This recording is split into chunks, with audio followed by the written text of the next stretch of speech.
I'm Marcellus Henderson, and I did my research paper on corporal punishment. And during this paper, we'll talk about, or during this presentation, we'll talk about corporal punishment in the school system, at home, in different countries, and just what it is, and really just corporal punishment as a whole.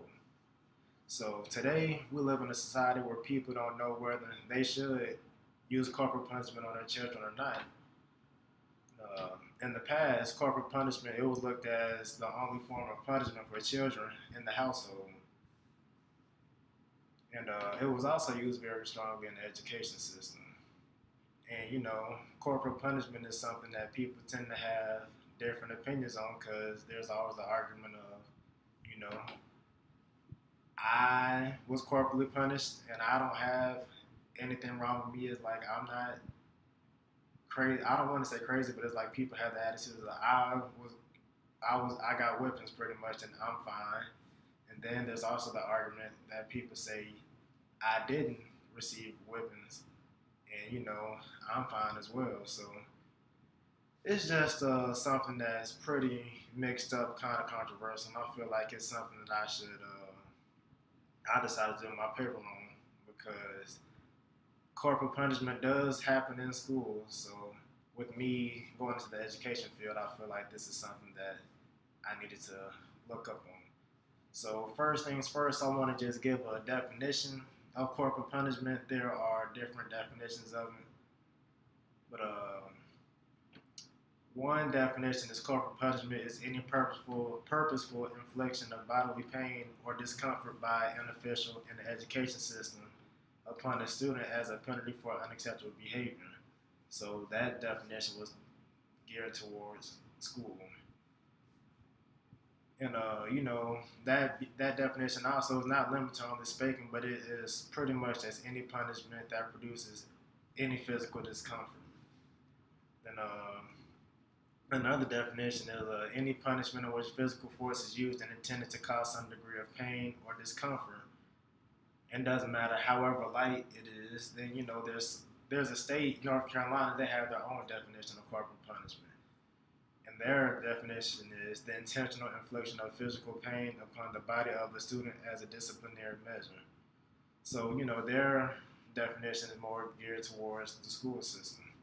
So, kind of combining all of them, I came up that you can just define corporal punishment as any time somebody's inflicting pain intentionally to another person because of bad behavior. And corporal punishment, it actually came from a Latin word meaning body. And I guess corporal means body and punishment is kind of self-explanatory. We all know what punishment is. But, corporal punishment is not only used on children, but it was also used on adults as well. And, they don't really know when corporal punishment originated is debatable, but all signs point back towards the 18th century during the Victorian era, when parents used to believe that insubordination would alienate their children from God, and teachers were responsible for leading their children away from insubordination, laziness, and sin. So that's kind of how it went. Then there's a debate about well, I'm not gonna say a debate, but corporal punishment. It was also known as flogging. But I'm not trying to get into religion or anything, but the first flogging happened whenever Jesus was crucified on a cross. So, and then it was also needs to be stated that flogging was used as punishment back for the British Army and the Navy back in the 18th century. So, one reason why corporal punishment is used a lot because, people, we live in the South. Well, I live in the South. I stay in Hattiesburg at the moment going to USM, but that's the Bible Belt, and a lot of people use a Bible verse as to why they use corporal punishment. And it's the verse of Proverbs 23, verses 13 through 14. It says, "Do not withhold discipline from a child. If you punish him with a rod, he will not die." So it's pretty much saying that punishing him with the rod will save his soul from death. And like I said, people had different opinions on corporal punishment. a couple years back, there was a football player, actually a pretty good football player. He's going to be a Hall of Famer one day, more than likely, if this doesn't, people don't use this against him. But it's Adrian Peterson. He played college football at Oklahoma. Got drafted to the NFL. He got drafted to the Minnesota Vikings, and this is when all this happened. So it was more like a story came out that he whooped his child. Well, yeah, he whooped his child at home. But the thing, it was a baby. I want to say the baby was like maybe like, I don't know the exact age. I want to say like 4. I don't want to say he was even old enough to be in school, but he whooped his child. And at the time, there weren't a lot of details given out, so everybody was looking at it as, he just whooped his child. What's the world coming to? Woo woo. Pretty much like parents, and like I said, people have they have different opinions on it. But I want to say his child was 4 years old, and Adrian Peterson, he gave him a spanking. He used a switch, and long story short, he ended up he got child abuse. Well, he got convicted of child abuse, and I guess I can see why, because I feel like if you're gonna first off, whipping a 4-year-old is kind of questionable in my eyes, because they're only 4. I can understand giving them a tap with the hand or something maybe, but with the switch, I feel like that could be uncalled for. And his commissioner, Roger Goodell, the commissioner over the NFL, he spoke on it, and there he didn't release any photos, but it said that the picture-based evidence from the abuse, it was so bad that Roger Goodell actually suspended him for some games. And Adrian Peterson, he left visible swelling marks and cuts on his child's ankles, limbs, his buttocks, and genitals.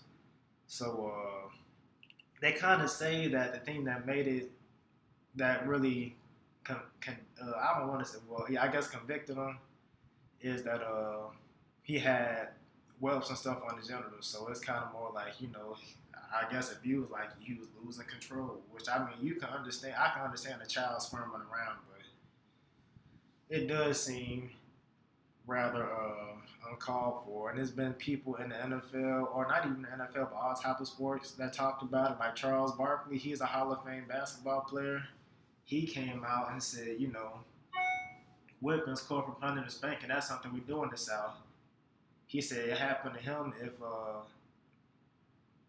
if we're going to put people in jail for using corporal punishment, he says everybody in the South would be in jail. Then it's another Hall of Fame football player as well. His name is Chris Carter, and he went out and he was visibly upset because he played for Minnesota too, and he said that he was corporally punished, and he was very emotional. But long story short, he just said his mom was wrong, and he was like, from what happened to him, he chose not to use corporal punishment on his kids because I guess he feels like it was uncalled for. I guess maybe in his situation, he may have gotten more abused and, it just didn't get caught up like how everything else did. Then there's a couple other court cases. There's one with Ingram versus Wright. It's about an 8th grade student who got in trouble in school for not leaving the auditorium stage when asked by a teacher. Then he ended up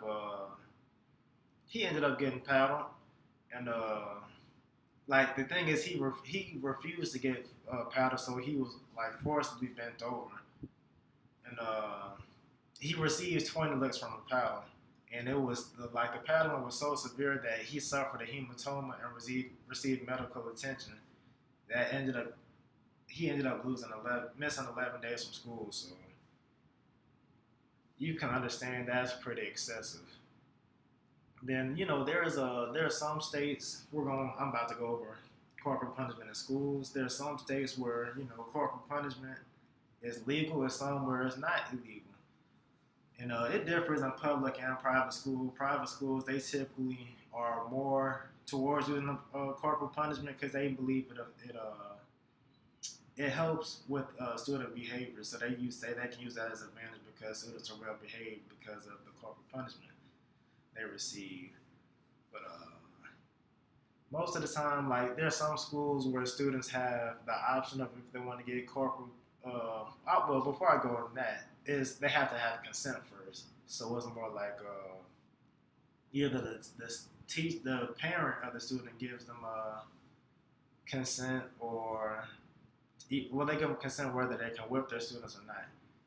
And like I said, there's 31 states that have rules against corporal punishment, and there are states that allow. There's 31 that don't allow corporal punishment, and 31 that do allow corporal punishment. Let me clear that up. Then the states that allow corporal punishment are Alabama, Arkansas, Arizona, Colorado, Florida, Georgia, Idaho, Indiana, Kansas, Kentucky, Louisiana, Mississippi, Missouri, North Carolina, Oklahoma, South Carolina, Tennessee, Texas, and lastly, Wyoming. So most of those states are in the South, in the Bible Belt. So that's just something to consider. And that is all the states that have corporal punishment allowed in the school. And then there are places, that don't allow it. Like, let me see. Well, I'll just go into another story. There's a school in North Carolina. It's a Robbinsville High School, and it's the only school, I believe, in the state of North Carolina that allows corporal punishment. And they have a policy where students can request to get paddled in the place of receiving school suspension. So I feel like, in a situation like that, that's a successful means of using corporal punishment, because students should be at school. So why get suspended if you can just get corporally punished, and everything's fine.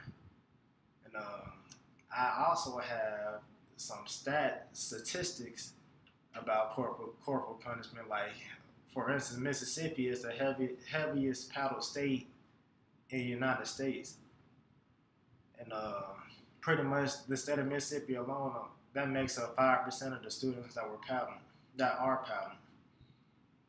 And Arkansas and Alabama are the other states that are kind of up there, but Mississippi is known as the capital of corporal punishment.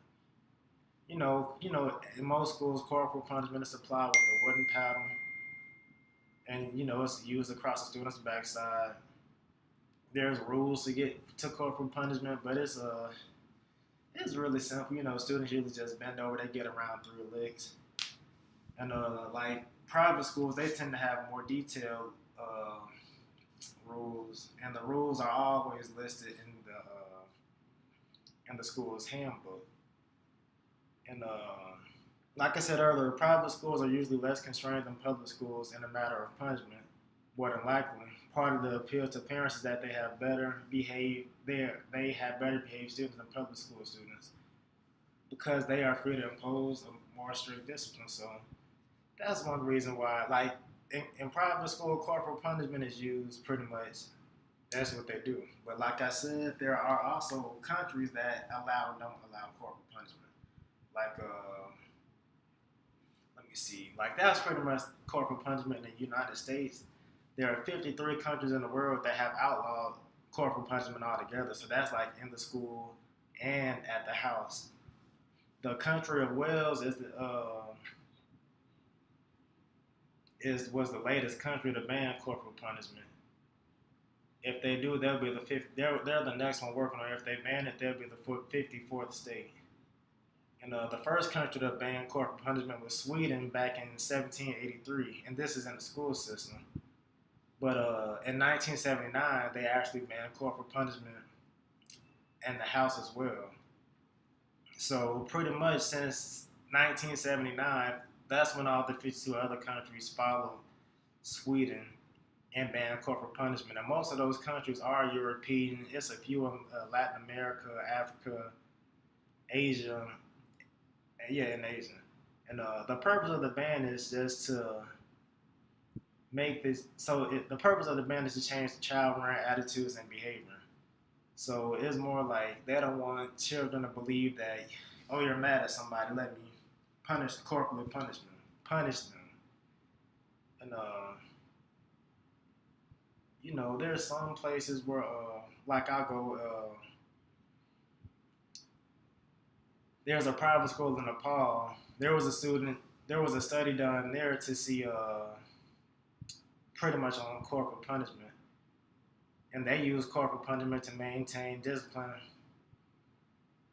as a practical mean. And it's like the teachers at that school, they feel pressure from parents and administrators to resort to corporal punishment just to maintain a strict discipline. So it's more like with them having corporal punishment, they feel the pressure, and it's because they have traditional beliefs that such as to the age of 5, we must love the child, and then like so they don't get weapons until they're 5, but from age 5 to 16 is when you punish them for their wrong behaviors. And then there's the Hindu mythology. Uh, According to Hindu mythology, excuse me, teachers are equal to God. And the Nepalese education system was also started from the Gurukul system, and students live with their teachers actually at a young age. So that gives the teachers the right to, use corporal punishment on the children. And now this system is non-existent, but it's safe to say. It just needs to be said that was something that went on. And then there's some findings that show that teachers, parents, and students negated the concept of social learning through external reinforcers play a role in action and individual performance, because they were found believing that internal aspects such as attitudes, beliefs, and thoughts are also determine their actions. So the rate of punishment was higher for lower achievers at the school, and it was higher, and it was it was high for lower achievers, and it was rare for higher achievers. And let me see. I'll go over to India too. Corporal punishment, it takes place in India. Statistics show that 2 out of 3 school-going children in India are physically abused. Corporal punishment is rampant in every district of the country. India, boys are marginally more likely to face physical abuse than girls are, and the corporal punishment in both public and private schools are deeply ingrained as a tool of discipline. But the main thing about this is figuring out if corporal punishment is an effective means of discipline. And there's studies that looked at both the positive and the negative behaviors. And let me see. There was a study done by a psychologist named Jerishoff, and she looked for a connection between parental and the use of corporal punishment in 11 children's behaviors and experience. She looked at immediate compliance, moral internalization, and quality of relationship. And her study found strong connection between corporal punishment and between the corporal punishment and all 11 of the children's behavior and experiences. 10 of the children were negative, with increased child aggression and antisocial behavior. The only positive connection that she found between corporal punishment and the students was that it did have immediate compliance. And the 2 largest effect sizes of the strongest connects are immediate compliance by a child and physical abuse of the child by the parent. So it's believed that these connections model the complexity of the corporal punishment debate. Because, they feel like if somebody's doing something you don't want, you punish them, they comply immediately. So that brings out another argument to where, do you whoop your child after the fact that they've done something, or like saying should it be done immediately? So there was also a Canadian study done, and it reported that spanking may reduce the brain's gray matter, and that's contains the connective tissue between the brain cells. The gray matter is an important part of their central nervous system and influences intelligence and learning abilities. So that's also something to think about. I'm sorry. And then also doing this, I came across some research where it has 2 sets of data that were compared and analyzed.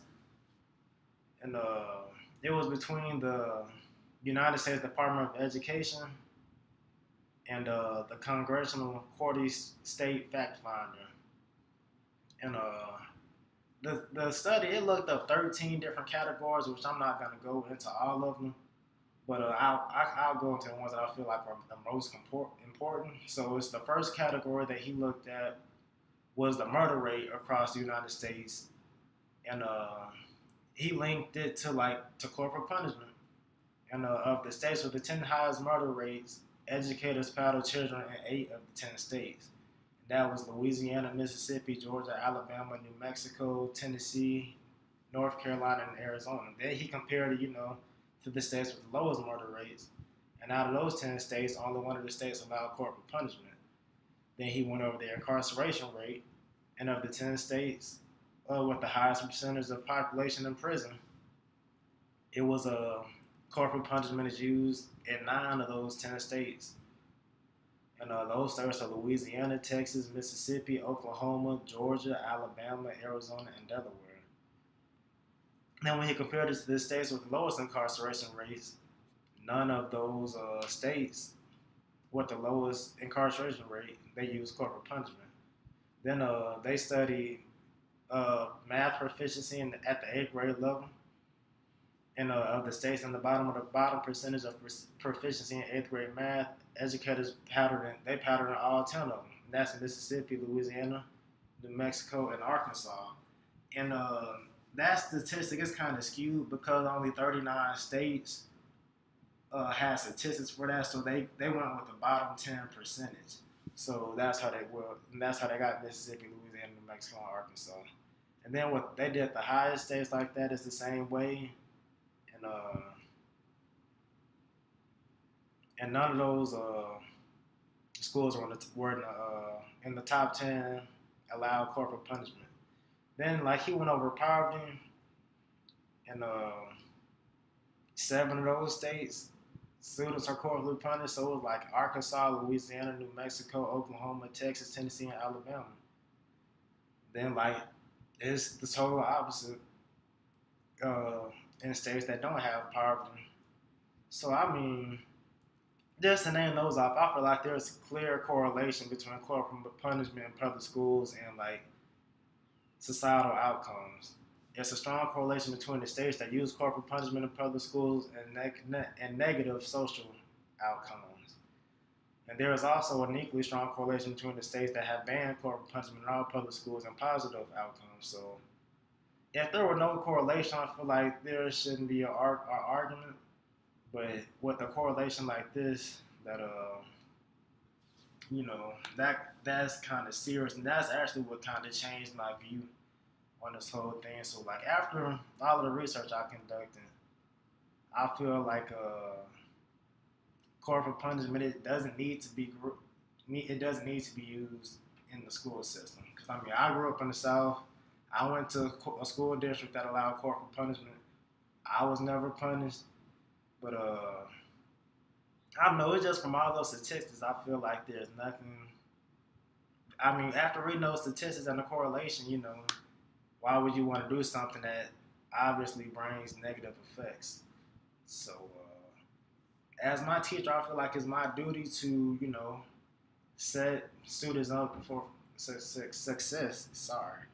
And then if I use corporal punishment, I feel like it's just not gonna make them successful later in life.